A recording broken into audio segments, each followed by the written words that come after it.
Hello everyone, welcome to learning science. आज का हमारा टॉपिक है relationship between CP and CV. आज हम देखेंगे heat capacity at constant pressure और वॉल्यूम के बीच में क्या रिलेशन है। सबसे पहले मैं न्यूमेरिकल को कॉपी पर करूंगी, फिर उसके बाद हम बुक में देखेंगे।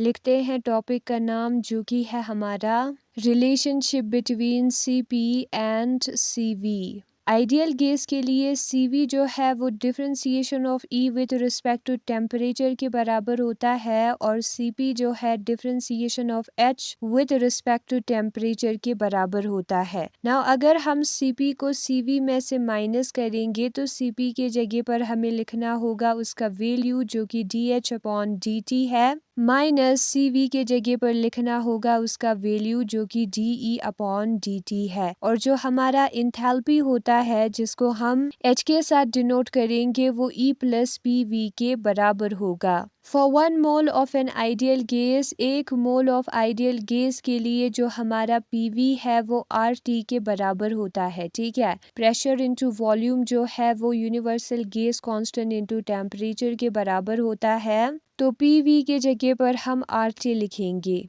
तो एच जो है वो हमारा ई प्लस आर टी के बराबर आएगा। ऊपर वाला रिलेशन इंथैल्पी का है, differentiating with respect to temperature T, फिर ऊपर वाले इक्वेशन को टेम्परेचर के रिस्पेक्ट में डिफरेंशिएट करना है। तो हमें डिफरेंशिएट करना होगा इंथैल्पी को टेम्परेचर के साथ, फिर उसके बाद इंटरनल एनर्जी को, आर जो है वो कांस्टेंट है, हमें डिफरेंशिएट करना होगा टेम्परेचर को टेम्परेचर के साथ। और जब हम टेम्परेचर को टेम्परेचर के साथ डिफरेंशिएट करेंगे तो 1 आएगा, यहाँ पर 1 होगा तो बचेगा सिर्फ आर। तो del H upon del T जो है वो del E upon del T plus R के बराबर होता है। और अगर हम del E upon del T का साइड चेंज करेंगे तो del H upon del T minus del E upon del T जो है वो आर के बराबर होगा, और ये है हमारा C P minus C V के बराबर। तो C P minus C V जो है वो आर के बराबर होगा, और यही है हमारा रिलेशन सी पी और सी वी के बीच में।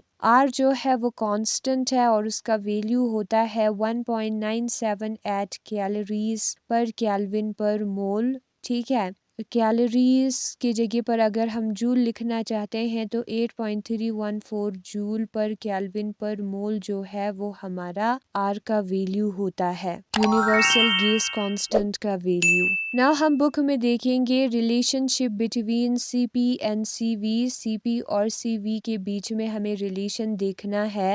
एट कांस्टेंट वॉल्यूम, जब वॉल्यूम कांस्टेंट होता है, when the heat is added to a system, और जब हम सिस्टम को हीट ऐड करते हैं, no work is done by the system, कोई भी वर्क नहीं होगा। क्योंकि वॉल्यूम कांस्टेंट है, तो ना तो एक्सपेंशन होगी ना कंट्रैक्शन। हीट जो है वो सिस्टम अब्सॉर्ब करेगा, और उस हीट की वजह से इंटरनल एनर्जी सिस्टम का इंक्रीज होगा। हीट या तो वर्क करेगा फर्स्ट लॉ ऑफ थर्मोडायनेमिक्स के मुताबिक, आप देख सकते हो, या वो इंटरनल एनर्जी को इंक्रीज करेगा। अब कोई वर्क होता नहीं है तो ये जो हीट है वो इंटरनल एनर्जी को इंक्रीज करेगा कांस्टेंट वॉल्यूम पर। ठीक है, वर्क नहीं हुआ है, एक्सपेंशन कंट्रैक्शन कुछ भी नहीं हुआ है, क्योंकि वॉल्यूम कांस्टेंट है। तो वही यहाँ पर लिखा है, तो जो हीट अब्सॉर्ब करेगा सिस्टम, वो जो है कम्प्लीटली इंक्रीज करेगा सिस्टम के इंटरनल एनर्जी को। However when the heat is supply to the system at constant pressure, लेकिन जब प्रेशर कांस्टेंट होगी और सिस्टम पर हम हीट अप्लाई करेंगे, then some work of expansion is done by the system. तो सिस्टम जो है एक्सपेंशन में थोड़ा सा वर्क करेगा, in addition to increase in internal energy. Internal energy को इंक्रीज करने के साथ साथ वर्क भी होगी। सीपी और सीवी में फर्क ये है कि सीवी वाले सिस्टम में जब हम हीट अप्लाई करेंगे तो वो जो है टेम्परेचर को इंक्रीज करेगा सिर्फ। जब कांस्टेंट प्रेशर होगी तब जब हम हीट अप्लाई करेंगे तो टेम्परेचर और वर्क डन दोनों होगी। तो दोनों को सेम अमाउंट टेम्परेचर इंक्रीज करने के लिए हमें यहाँ पर थोड़ा सा ज्यादा हीट अप्लाई करना होगा वर्क के लिए। ठीक है, क्योंकि ये वर्क भी करता है, तो इसलिए जो हमारा सीपी है वो सीवी से ज्यादा होगी, और जो डिफरेंस होगा हीट कैपेसिटीज के बीच में उसको हम नीचे दिया है, कैसे कैलकुलेट करते हैं वो ठीक है कैलकुलेटेड एज फॉलोज। हमें पता है आइडियल गैस के लिए CV जो है वो DE/dt होता है और CP जो है वो DH/dt होता है। CP माइनस CV जो है वो DH/dt माइनस DE/dt होगा। जो हमारा इंथैल्पी है H वो E प्लस PV के बराबर होता है, यह हमने पहले किया था। अब जो PV है वो RT के बराबर होगा 1 मोल ऑफ आइडियल गैस के लिए, तो PV के जगह पर हम RT लिख सकते हैं। तो H जो है वो E प्लस RT के बराबर होगा एंड फिर उसके बाद हम इस इक्वेशन को डिफ्रेंशिएट करेंगे, तो इंथैल्पी का हमें डिफ्रेंशिएट करना होगा विद रिस्पेक्ट टू टेम्परेचर। फिर इंटरनल एनर्जी को R तो कांस्टेंट है, टेम्परेचर का differentiation with respect to temperature 1 होता है। ये जो इंटरनल एनर्जी का डिफरेंशिएशन है विद रिस्पेक्ट टू टेम्परेचर, उसका हम साइड चेंज करेंगे तो वो नेगेटिव बन जाएगा।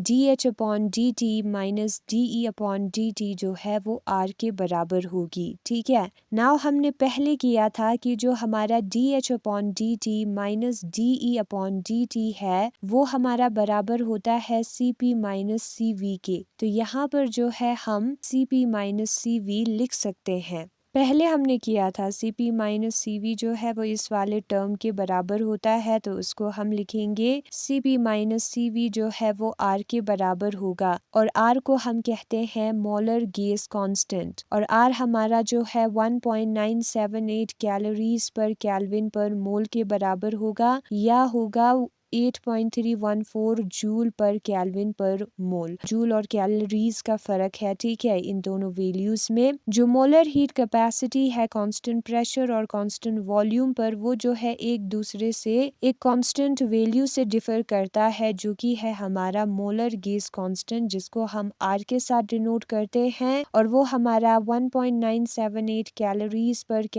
पर मोल है या 8.314 जूल पर केल्विन पर मोल है। ठीक है, इन दोनों के बीच में फर्क R का होगा। ये R जो है वो CP के वर्क में चला जाएगा, इसलिए एक्स्ट्रा R हमें CP के लिए पुट करना होगा। ठीक है, तो जब हम हीट प्रोवाइड करेंगे दो सिस्टम को, दोनों को सेम टेम्परेचर पे इंक्रीज करने के लिए जो हम CP पे हीट प्रोवाइड करते हैं वो ज्यादा होना चाहिए CV से, क्योंकि CP वर्क भी करता है। तो थोड़ा सा हीट जो है वो वर्क में चला जाएगा और CP जो है वो ग्रेटर होगी CV से, और यही है हमारा रिलेशनशिप CP और CV के बीच में। जो CP है वो हमारा CV से ग्रेटर होगा R टाइम्स, या जो CP माइनस CV है वो R के बराबर होगा।